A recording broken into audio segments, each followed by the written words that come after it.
আপনি কিভাবে বুঝবেন আপনার মধ্যে ঈমান আছে কিনা? শুনুন, সে লক্ষণগুলো কি কি।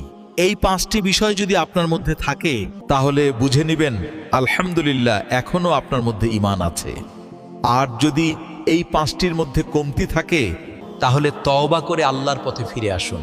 নাম্বার 1, আপনি যদি গুনাহ করে ফেলেন, পরে আপনার মনটা কষ্টে ভরে যায়, আপনি যদি আফসোস করেন তাহলে বুঝবেন আপনার অন্তরে ঈমান জাগ্রত আছে।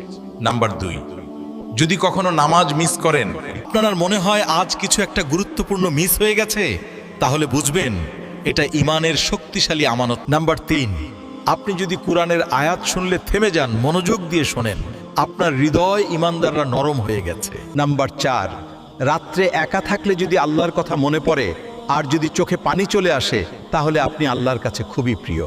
নাম্বার 5, আপনার ভিতরে যদি গুনাহ থেকে বাঁচার ইচ্ছা জাগে, নিজেকে ভালো মানুষের রূপান্তর করতে চান, তাহলে ইনশাআল্লাহ আপনি ঈমানদারদের মধ্যে তালিকায় আছেন।